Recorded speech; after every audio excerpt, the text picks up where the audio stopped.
Okay, so I'm going to go do a test today and make a video about the Navigate on Autopilot, and I wanted to show you one thing that I really like about the Model X that you can do in advance of driving, and it's still plugged in the garage. You can turn on climate, and that will turn on my heated seat, it'll turn on the heater, and I'll even turn on the heated steering wheel.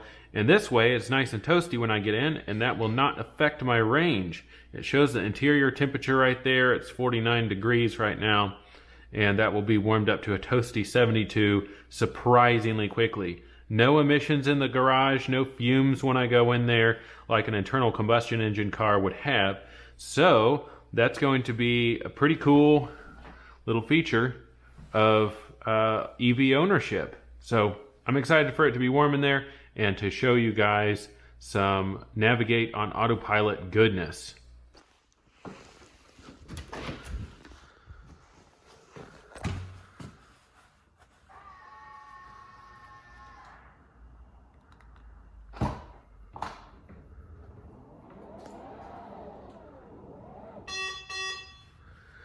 Okay.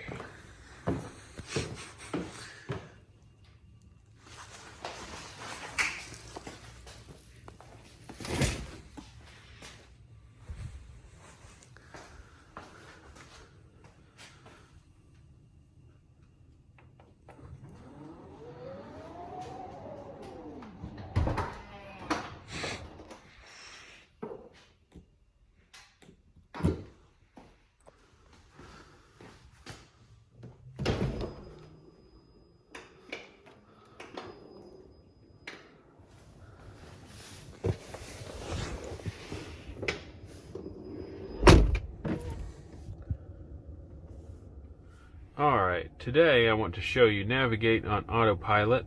I'm going to go to McKay's, which is an awesome bookstore. It'll pull it up, and it'll give me the percentage it expects to have when we arrive there.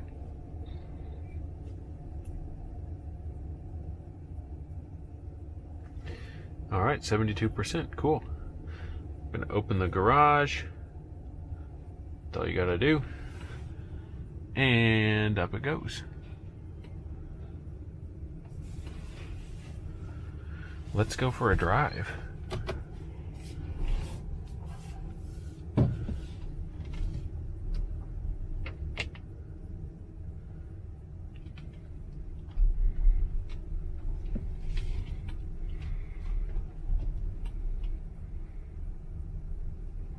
Automatically close, which is pretty cool. Now, Navigate on Autopilot won't do anything really on the back roads here. It doesn't actually start making decisions on its own until you're on a major highway / interstate kind of thing. So I can't even turn on autopilot right now. You see there's no icon for it yet. That's because there's no stripes on this road, and I have the older autopilot hardware, the 2.5 hardware, and I don't have the brand new FSD beta, that stands for full self-driving, that will allow it to navigate this area here on its own on autopilot. And that'll be pretty mind-blowing when it comes. I'm guessing I am actually months away from being able to do that. I'm getting hardware 3 installed on Monday. Today is Wednesday, so less than a week to go. This will be one of the last few videos I make with hardware 2.5 autopilot in here. Now, for those who are curious, I do have MCU 1, Media Control Unit 1, and that will be compatible with the hardware 3 autopilot and the stop it traffic control and visualization of traffic signs, lights, and construction cones. So many construction cones. But yeah, let's go to McKay's. I wanted to show you some autopilot in city traffic here. It's pretty good. It takes some of the stress off of driving in a little bit of congestion here. Now, for some reason, the chimes are not making any sound right now in the car.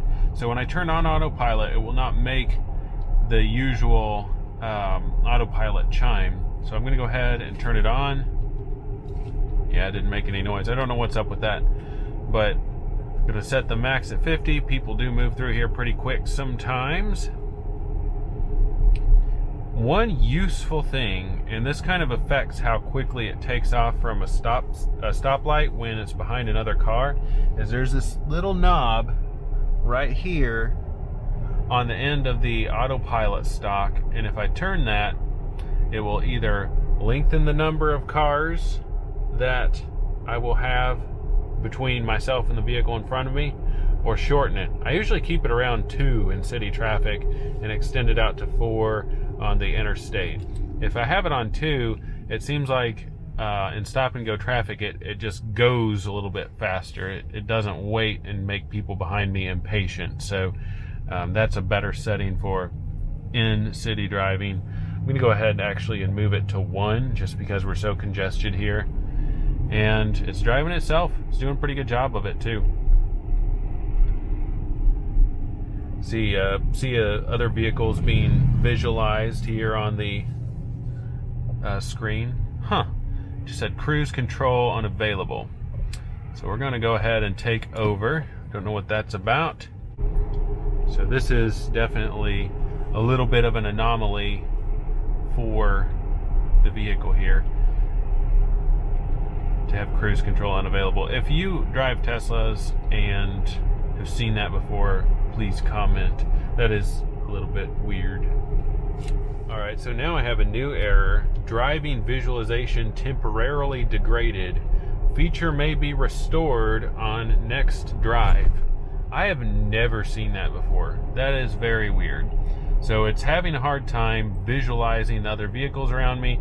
Autopilot seems like it's unavailable, and something's going on with the computer. I'm pretty happy that 2.5 will be replaced by hardware 3 on Monday. Hopefully that will just completely take away this problem, but I don't know what that's about. And there's the visualizations. They're back mysteriously, as is the autopilot option. So we will see if this goes away soon. I'm going to wait till I get through this turn up here in my navigation before turning on autopilot again, but it is having a little bit weird behavior today. Alright, let's see if it lets me have autopilot back up here. Go ahead and make this turn into the sun, see if that makes a difference. Alright, I'm going to go ahead and turn it on. Auto steer temporarily unavailable. Let's try it again. And it's back. So I'm going to be ready to take over here just in case things get weird, but autopilot seems to be working just fine right now.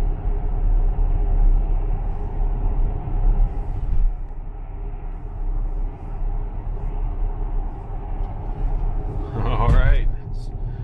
Driving a little bit aggressive there, alright.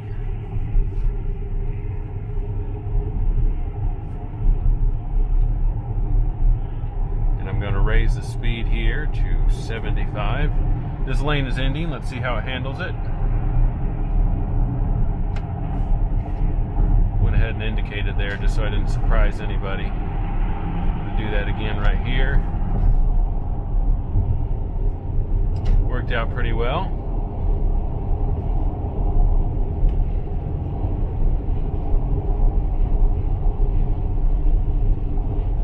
Quite a bit of vibration in here. I think maybe the wheel balancing weight must have come off again. I had the tires balanced about a week ago, and we're back to Vibrationville here. Okay, so the weirdness continues. Navigate on autopilot is actually turned off, and I never turned it off since I've turned it on. So it seems that it has actually turned itself off somehow. And I don't know what's up with that. Combine that with the visualizations failures, the autopilot and cruise control turning themselves unavailable, and the chimes not making any sound, or the clicks for the blinker. And something seems like it's a little weird. I don't know what's up with it today, but we'll keep seeing if anything interesting comes up. And maybe after parking at the bookstore and turning on the navigate on autopilot, maybe that will fix everything except for the wheel vibration. So we will see. Well, let's see how it handles this interchange up here. In the past, I have noticed it's been a little bit strange about it. So let's see which lane it chooses. And also there's an exit like right after it that kind of tends to confuse it too. So let's see how this goes. It chose the lane pretty well there. Did a good job.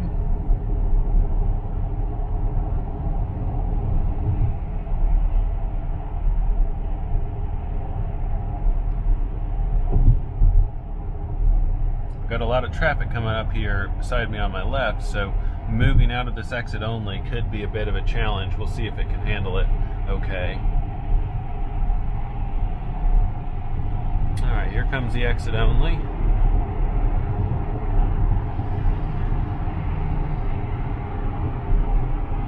Getting a little bit NASCAR over here, typical of a commute hour in Nashville. I'm going to go ahead and start indicating. Sees those vehicles are in its way, it's like, oh, that's too dangerous, can't move over now. So let's see how far it's willing to slow down before it picks a spot here. Alright, yeah, that felt safe. Now would be a good time to show you the sun visor too. It's kind of cool. It's right here.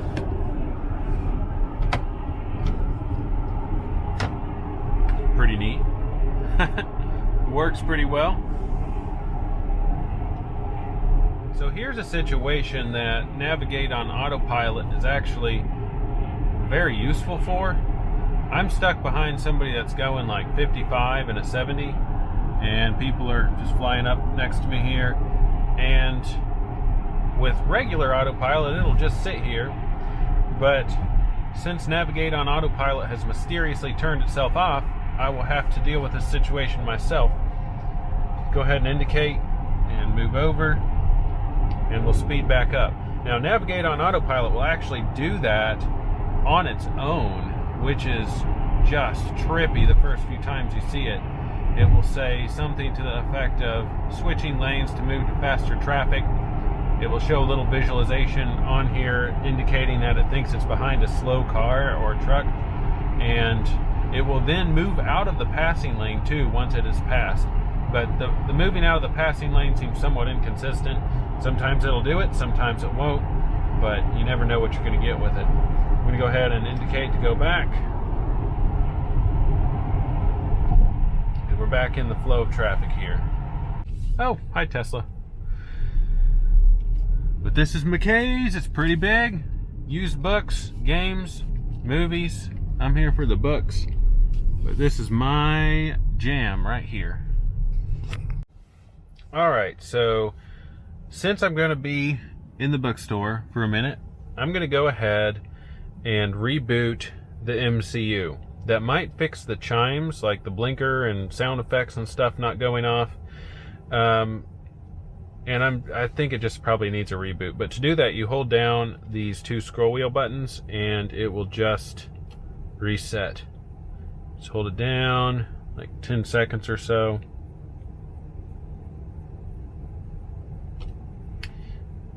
And it will boot back up. But knowing MCU1, this will take a while to come back on, so I'm not going to make y'all sit here and watch that. But hopefully that will fix some of the weirdness that's going on. Okay, so I re-enabled Navigate on Autopilot. Here's the warning that pops up if anyone was curious about that. And yes, I do want to turn on Navigate on Autopilot. We're going to customize it, make sure it's still all good. Enable at the start of every trip. That would be a yes. Speed-based lane changes. I'm going to go with Mad Max. Exit passing lane. That's a yes. Require lane change confirmation. Let's see what that information button says. Okay, so we would need to hit the turn signal stalk to do that. I'm going to go ahead and have it make that decision on its own. Are you sure you want to disable this? Yes. Lane change notification.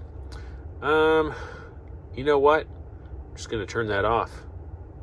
Live pretty wild here. Yes, I understand I'm still responsible as the driver. All right, I'm excited for this.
Alright, so we're back in the saddle.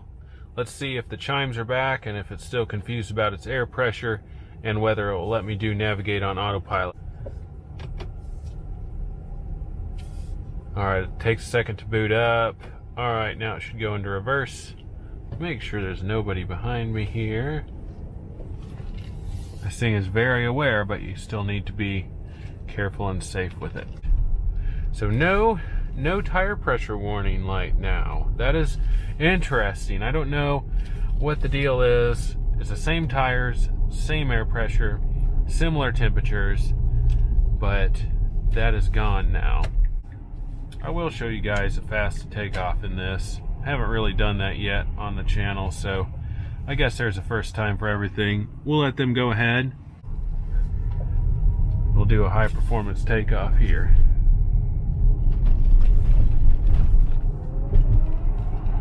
Good grief, that never gets old. And our vibration's back.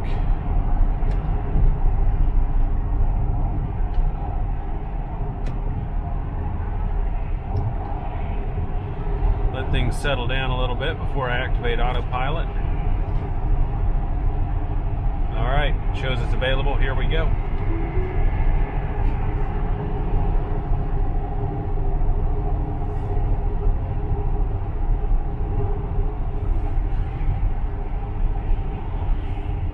So I've got this guy behind me here, and I'm going to go ahead and move over into a lane that I know will have some slower traffic here pretty fast. So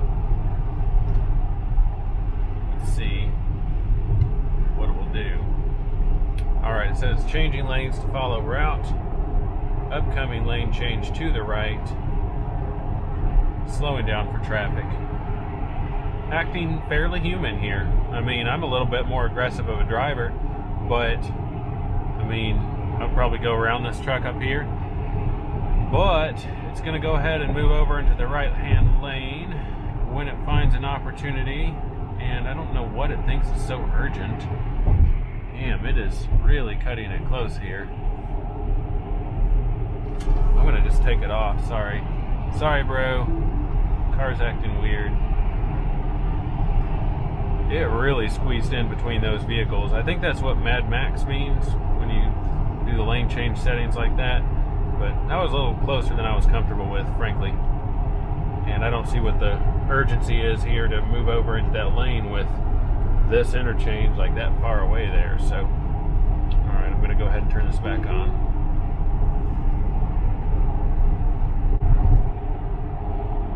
Alright, here we go. It is changing lanes on its own to follow its route. There it is. Very cool. Okay, so it's taking the interchange here to go on its continued route. That car doing a risky change there didn't really seem to phase it at all. It has reduced its max speed down to 60 from the 73 that I had it at, and we're continuing on our way. And it just switched over to night mode. That's what it looks like in night mode. Kind of cool.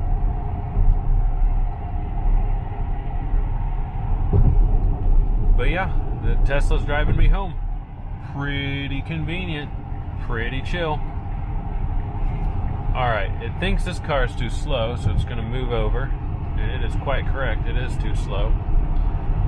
And it will pass it. I'm curious to see if it will move back over into the right-hand lane after passing it. Will it go out of the passing lane here?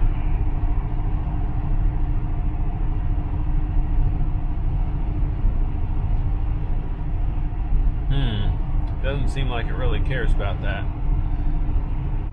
I'm super excited about this little rover that I found. That's cool. It's the first rover on the surface of another planet. Got the Hot Wheels version for $4. Stuff I don't need. Alright, so Navigate on Autopilot has an upcoming lane change. It will need to cross into the far right lane of traffic to get into the correct lane to go to its destination. And let's see what it'll do. We got half a mile to go. Now this vehicle just moved into the lane getting in our way, and I'm glad it did not move over. It identified it as dangerous with the red car on the visualization there. Let's see if we move over to the next lane.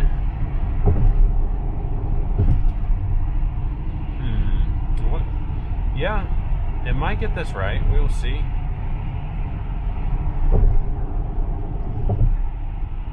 Nope, it didn't. I'm taking over. Totally missed the point there. I'm going to try that again on hardware 3, but really it needed to be over in this lane here, and it didn't even take the initial interchange either. So I will test if that works different on hardware 3, but that is a definite Navigate on Autopilot mistake right there. And it was not even really that confusing of a situation. It just got it wrong. So you still have to pay attention or you'll end up rerouted, but it wasn't really a safety thing, which is good. Now I just switched into this lane here while I was not recording, and frankly it was a little bit aggressive right up behind this other vehicle here, and so I increased the car distance to 4. It was on 2 for the city driving, but increased it to 4. A little bit less pushy here, I feel like, but it's just something you have to pay attention to with Autopilot. Is sometimes it doesn't take the human factor into account, where somebody might feel a little bit pushed or a little bit held up like this truck does in my rear view by the space between me and this other car. So just staying on top of that, being aware that's pretty important to keep people from being too irritated with you. Let's see how fast this thing goes before it takes this exit. It's a little bit unhuman there, slowing down that much, but see if it takes the exit, and it is. Okay, cool. Let's see how fast it takes this curve. It is a notoriously sharp curve, and we're slowing down pretty good, which is nice. Look at it go. Nice. So that chime, which by the way, the chimes are back, which is good, indicates that Navigate on Autopilot is ending, and now I am responsible for my own stopping and going and changing roads. Now I have to press the accelerator to continue to go from Navigate on Autopilot to just regular Autopilot. My wife wanted something from Target, so we will go there.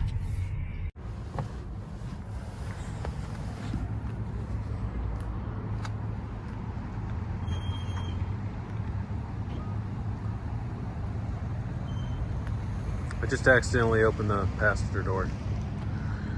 All right, triple click. There we go. One more click to lock it. I find myself parking at the back a lot more. This is the first like really nice car that I've ever had. Is that douchey? Is parking way at the back of the parking lot douchey to avoid door dings? I don't know. I don't know. God, she has such good taste. See if the door opens all the way for me this time. Oh, it does. Thank you.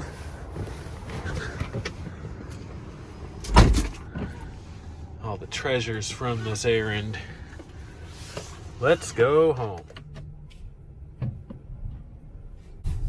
Now, the easiest way out of this parking lot takes me by the entrance of Target, and if we're lucky, we'll get to see the pedestrian visualizations on the screen, and I find those really, really funny. They are just little smooth gray people on the screen. Oh, there goes one, there goes one, there goes another one. All right, that was pretty cool. Guess I'll wait for this. There they are. There's little pedestrian visualizations. I don't know why. They're so funny looking to me. I don't know why.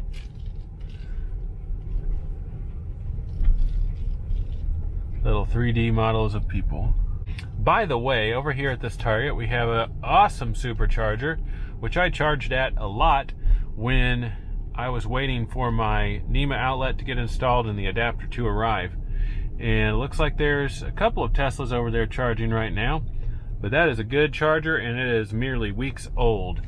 I believe there are lots of new chargers going into locations all around the world in 2021, and having a few here in Nashville definitely makes life a little easier for your Tesla traveler. Now, as far as supercharging goes, in my experience on the longer road trip that I did take, I would say plan on about 30 or 40 minutes of charging for about 3.5 hours of driving. It's just something you have to build in, and usually the chargers are going to be close to places to eat or things to do or some shopping, or at least bathrooms of some sort. So it's usually not a super bad stop at the charger. But this traffic here, this is what Autopilot really, really, really helps with. If this is something that you encounter day to day, then my goodness, this will relieve a lot of your stress on your commute. So I will show you the Autopilot once I'm in the traffic queue here after the light turns green, and we will go over how easy that makes things. Alrighty, it is my turn here. I'm gonna wait for this guy here to turn and cross on over.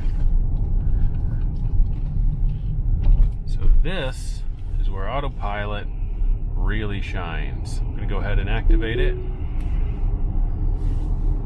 And this is pretty much it. This is pretty much it right here. As long as there's somebody in front of you, it will stop at the red lights, it will stop at the stop signs. You just have to monitor and make sure that the light is the right color to go through it.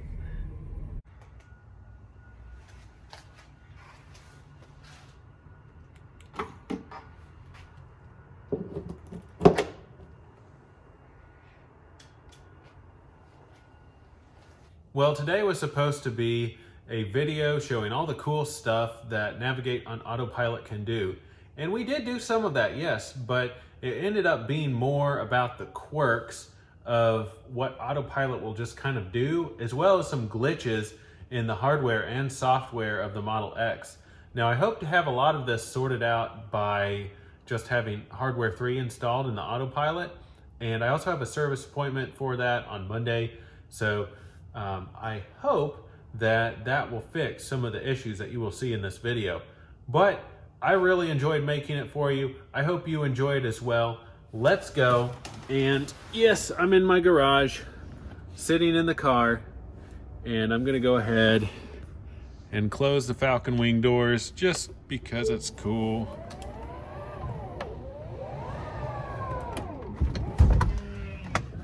Sam probably wonders what the hell I'm doing out here.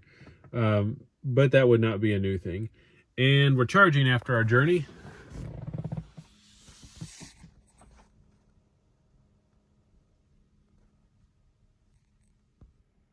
20 miles an hour. Love fueling up at home.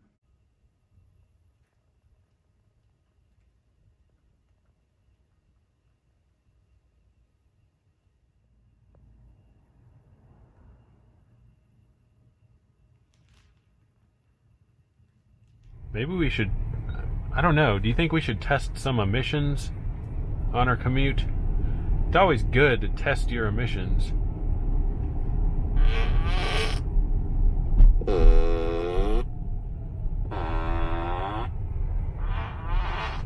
All right, emissions confirmed.